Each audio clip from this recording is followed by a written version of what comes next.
بسم اللہ الرحمن الرحیم۔ تاریخ میں پڑھنے سے بہت سارے ایسے واقعات ملتے ہیں جہاں بڑے بڑے حکمرانوں کی عقل مندی اور دور اندیشی کو دیکھ کر بڑے بڑے تاریخ دان تاریخ لکھتے وقت اپنی قلموں کو پکڑ کر بیٹھ جاتے تھے اور سوچتے تھے کہ آخر لوگوں کے پاس اتنی ذہانت اتنی دور اندیشی کہاں سے آتی تھی جو بغیر کسی ٹیکنالوجی بغیر کسی ذرائع کے اتنے بڑے بڑے مشکل حالات سے کیسے نپٹ لیتے تھے۔ اور یہاں ہم بڑے بڑے حکمران بڑے بادشاہوں بڑے بڑے وزیر بڑے بڑے حاکموں کی عقل مندی اور دور اندیشی کے واقعات اور قصے پڑھتے ہیں تو وہاں ہمیں سلطان صلاح الدین ایوبی رحمۃ اللہ علیہ کے واقعات ضرور نظر آتے ہیں، جہاں سلطان صلاح الدین ایوبی رحمۃ اللہ علیہ نے اپنی بہترین حکمت عملی اور بہادری اور صحیح وقت پر بہترین فیصلوں سے یہ ثابت کر دیا کہ واقعی آپ ایک سچے عاشق رسول اور سچے مجاہد تھے۔ ایک دفعہ سلطان صلاح الدین ایوبی رحمۃ اللہ علیہ دربار میں بیٹھے ہوئے تھے کہ اتنے میں سلطان کو ایک قاصد نے آ کر چٹھی دی اور سلطان کے کان میں کچھ کہنے کے بعد وہ قاصد وہاں سے چلا گیا۔ سلطان صلاح الدین ایوبی رحمۃ اللہ علیہ نے اس چٹھی پر الفاظ پڑھے تو سلطان صلاح الدین ایوبی رحمۃ اللہ علیہ کے چہرے پر خوشی کے آثار پریشانی میں بدل گئے۔ سلطان کے چہرے کے تاثرات کو دیکھ کر علی بن سفیان سمجھ چکا تھا کہ ضرور سلطان کو کوئی بری خبر ملی ہے۔ سلطان صلاح الدین ایوبی رحمۃ اللہ علیہ نے مشاورت ختم کر کے اپنے کمرے میں چلے گئے تو پیچھے علی بن سفیان بھی آپ کے کمرے میں پہنچ گئے۔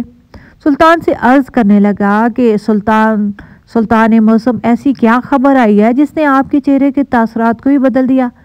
تو سلطان صلاح الدین ایوبی رحمۃ اللہ علیہ نے علی بن سفیان کو کہا کہ میرے جاسوسوں سے مجھے ایک خبر ملی ہے کہ وہاں وادی میں ایک بہت بڑا قبیلہ ہے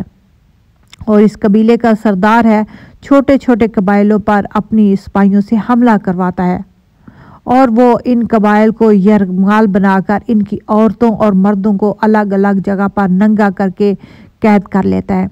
علی بن سفیان نے کہا کہ سلطان معظم آپ مجھے کھل کر بتائیں، میری سمجھ میں کچھ نہیں آ رہا، کیونکہ علی بن سفیان سلطان صلاح الدین ایوبی رحمۃ اللہ کے بہت چہیتی ساتھی تھے۔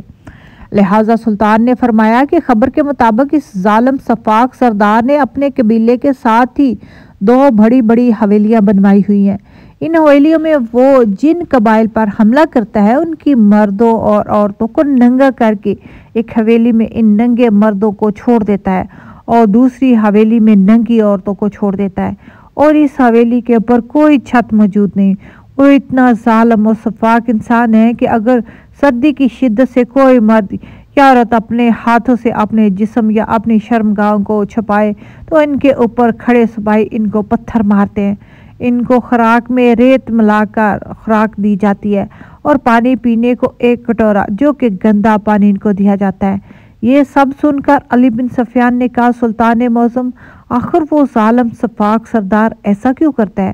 تو سلطان صلاح الدین ایوبی رحمۃ اللہ علیہ نے کہا وہ ظالم اور سفاک انسان مسلمانوں سے سخت نفرت کرتا ہے۔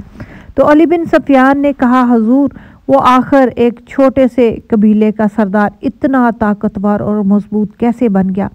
کہ اس نے کئی قبیلوں پر حملہ کر کے ان کا نام و نشان مٹا دیا؟ تو سلطان صلاح الدین ایوبی رحمۃ اللہ نے کہا کہ وہ بہت ہی چلاک اور شاطر ہے اور وہ اس طرح گھات لگاتا ہے کہ قبیلے کے سپاہیوں کو بھینک بھی نہیں لگتی، اور جس قبیلے پر وہ حملہ کرتا ہے وہ ان کے سپاہیوں کو اپنے ماتحت کر کے اپنا سپاہی بنا لیتا ہے، کیونکہ سپاہی شرمندگی کی موت مرنے سے بہتر اس کے سپاہی بننا پسند کرتے ہیں، جس کی وجہ سے اس کے پاس سپاہیوں کا بہت بڑا لشکر تیار ہو چکا ہے، اور اس حویلی میں اس نے ہزاروں کی تعداد میں مردوں اور عورت کو ننگا کر کے رکھا ہوا ہے۔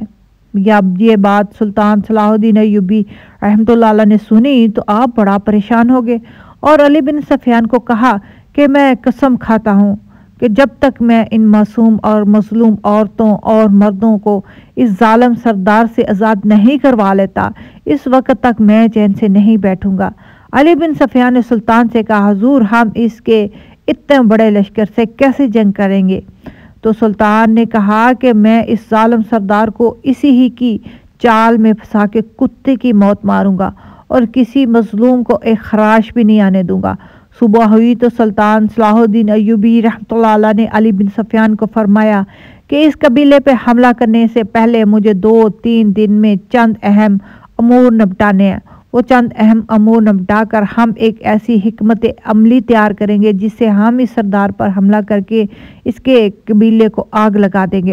ان تمام مظلوموں کو رہا کروا دیں گے۔ پھر سلطان صلاح الدین ایوبی رحمۃ اللہ علیہ اپنے گھوڑے پہ سوار ہوئے اور روانہ ہو گئے۔ گزرتے گزرتے سلطان صلاح الدین ایوبی رحمۃ اللہ علیہ کا گزر ایک بازار سے ہوا۔ بازار سے گزرتے ہوئے اچانک سلطان صلاح الدین ایوبی کی نظر ایک حلوائی والے کی دکان پر پڑی، جہاں حلوائی والا کچھ چیزیں اٹھانے کے لیے واپس اس نے منہ پلٹا تو آگے سے کھڑا بچہ اس نے حلوائی کے رکھے ہوئے حلوے میں سے تھوڑا سا حلوہ چرا لیا۔ یہ سب سلطان نے دیکھا تو سلطان کو بہت غصہ آیا کہ اتنی چھوٹی عمر میں یہ بچہ بری عادت پہ لگ گیا ہے، لیکن سلطان کسی اہم کام کے لیے تیزی سے جا رہا تھا، لہٰذا سلطان نے وہاں رکنا مناسب نہیں سمجھا۔ سلطان اپنی منزل کی طرف روانہ ہو گیا اور دوسرے دن بھی اتفاقاً سلطان کا گزر کسی اہم مہم کے سلسلے میں وہاں سے ہوا تو پھر وہی وقت تھا۔ سلطان اسی حلوائی کے پاس سے گزرا، سلطان کی نظر پھر اسی بچے پر پڑی۔ اب سلطان صلاح الدین ایوبی رحمۃ اللہ علیہ دور سے کھڑے دیکھ رہے تھے کہ اب کیا بچہ آج بھی وہ چوری کرتا ہے یا پھر وہ اتفاق تھا۔ پھر بچے نے دکاندار سے کچھ ایسی چیز مانگی جس کو لینے کے لیے دکاندار پیچھے کی طرف گیا تو پھر اس بچے نے حلوہ چرایا اور کسی کو پتہ بھی نہ لگنے دیا اور وہاں سے چلا گیا۔ سلطان صلاح الدین ایوبی رحمۃ اللہ علیہ اس حلوائی کے پاس گئے اور فرمایا، اے نوجوان، تم شکل سے اچھے کاروباری لگتے ہو، لیکن ایک بات مجھے سمجھ میں نہیں آئی۔ تو وہ نوجوان کہنے لگا، جی بھائی، آپ کس بارے میں بات کر رہے ہیں؟ تو سلطان صلاح الدین ایوبی رحمۃ اللہ علیہ نے کہا، اتفاقاً میں کل بھی تمہاری دکان کے پاس سے گزرا اور آج بھی تیری دکان کے پاس سے گزرا تو میں نے دیکھا کہ کل بھی بچے نے آپ سے کچھ ایسی چیز مانگی جس کو آپ لینے کے لیے دکان کے پچھلی حصے میں گئے تو اس بچے نے آپ کے حلوے میں رکھے ہوئے حلوے سے حلوہ چرا لیا، اور آج بھی جب میرا اتفاق یہاں سے گزرنے کا ہوا تو میں نے دیکھا کہ پھر بچے نے آپ سے کچھ ایسی چیز مانگی جس کو لانے کے لیے تم جیسے ہی پیچھے کی طرف گئے اس بچے نے وہاں سے حلوہ چرا لیا، لیکن تمہیں پھر بھی پتہ نہیں لگنے دیا۔ جب یہ بات اس حلوائی والے نے سنی تو مسکرانے لگا اور کہا، بھائی صاحب، زندگی کے کئی سال اس کاروبار میں گزارے ہیں، کیا تمہیں لگتا ہے کہ میری چوری ہو رہی ہے اور مجھے پتہ نہیں؟ تو سلطان نے حیرت زدہ نگاہوں سے دیکھا اور کہا کہ اگر تمہیں پتہ ہے کہ وہ بچہ تیری چوری کرتا ہے تو تم نے اسے روکا کیوں نہیں؟ تو یہ سن کر اس نوجوان کی آنکھوں میں آنسو آ کر کہا، بھائی صاحب، یہ ایک راز ہے، اگر آپ معلوم کرنا چاہیں تو جب کل بچہ آئے اور جب وہ حلوے کی چوری کرے تو آپ اس کا پیچھا کرنا اور اس راز کے بارے میں معلوم کر لینا کہ آخر وہ بچہ ہر روز میری دکان سے حلوہ چوری کرتا اور باوجود اس کے کہ مجھے پتہ چل جاتا ہے لیکن میں اسے کچھ نہیں کہتا۔ سلطان صلاح الدین ایوبی رحمۃ اللہ علیہ بڑے حیران تھے۔ سلطان صلاح الدین ایوبی رحمۃ اللہ علیہ اپنے منزل کی طرف روانہ ہو گئے۔ واپسی پر سلطان کا گزر اس جگہ سے ہوا تو اب سلطان اس انتظار میں تھا وہ بچہ دکان پر آئے اور اس حلوائی والے کی چوری کرے، اور جب وہ پیچھے کی طرف جائے گا تو میں اس کا پیچھا کروں گا۔ سلطان صلاح الدین ایوبی رحمۃ اللہ علیہ انتظار میں تھے کہ ابھی وہ بچہ آیا، اس نے مٹھائی والے سے کچھ اور چیز دی، اور جب وہ مٹھائی والا پیچھے کی طرف گیا تو اس نے پھر سے حلوہ چوری کیا اور دکاندار کو پتہ بھی نہ چلنے دیا اور وہ چیز لے کر واپس کی طرف پلٹ گیا۔ سلطان صلاح الدین ایوبی رحمۃ اللہ علیہ اس کا پیچھا کرتا جا رہا تھا اور وہ بچہ پیدل چلتا جا رہا تھا۔ پیچھا کرتے کرتے سلطان صلاح الدین ایوبی رحمۃ اللہ علیہ کی نظر اس پر پڑی کہ وہ بچہ ایک چھوٹی سی جھونپڑی میں داخل ہوا۔ سلطان صلاح الدین ایوبی رحمۃ اللہ علیہ حیران تھا کہ یہ بچہ جھونپڑی میں کیا کرنے گیا ہے، یہ تو خستہ حال جھونپڑی دکھ رہی ہے اور اس کو دیکھ کر یہ نہیں لگتا کہ اس میں کوئی رہتا ہے۔ سلطان صلاح الدین ایوبی رحمۃ اللہ علیہ گھوڑے سے اترے اور اس جھونپڑی کے دروازے پر گئے تو اندر سے کسی کی اونگنے کی آواز آ رہی تھی۔ جب سلطان صلاح الدین ایوبی رحمۃ اللہ علیہ اندر گئے